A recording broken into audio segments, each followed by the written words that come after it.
One day we took a hike up to West Fargo.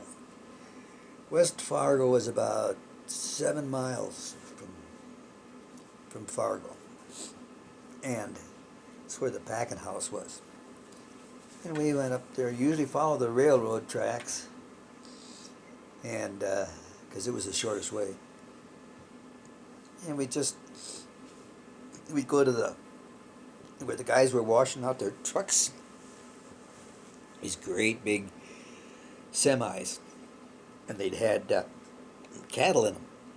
So they pay kids to go up in there with these powerful hoses and clean out the stuff on the floor of the boxcar. And they give us 50 cents or something like that. So one day after a hard day washing out dirty boxcars, we decided to just goof around for a while, and we started walking back to Fargo, and we looked around and there was a goat following us. And we just kept going and said, go back, go on, get out of here, go away. And kind of chased at it like we were going to scare it. The goat didn't care. He just kept following us all the way home. So I knew my parents wouldn't like the idea of me having a goat, so we hid it in a garage in the back. Now this garage wasn't being used anymore. It was just for storage and stuff. And that's where I put the goat. And I don't remember what we fed him, but we found something to feed him. And one day my mom found the goat, told my dad. And my dad said, where to get it?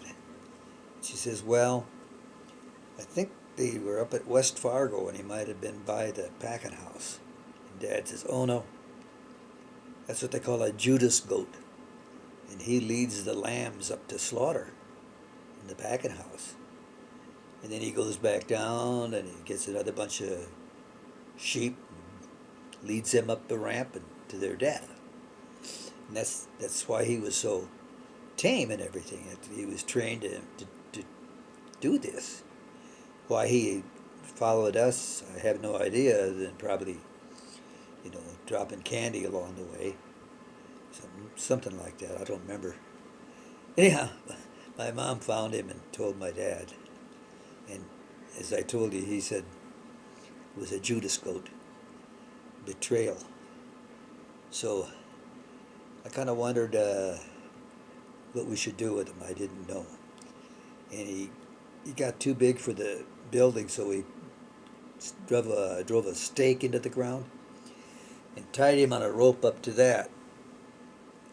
And he was getting older, and his horns were getting longer, and he started getting mean.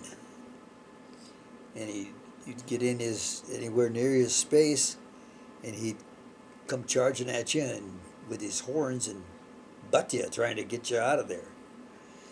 So that enough was enough, and friends and I decided we'd had enough and we had to get rid of Mr. Goat. So we took the rope, untied it from the stake, and walked him out into the country. We didn't go back to the slaughterhouse. We figured that wasn't a good idea either. So we took him way out in the farmland there. And 2 or 3 times we'd let him loose the rope and then we'd try to run away, but he was always behind us. We could stop and throw rocks at him and everything else, but he refused to do it. Eventually, though, we went by one house a farmhouse, and kids were playing in the yard, and they all went running up to the goat. And that was our chance.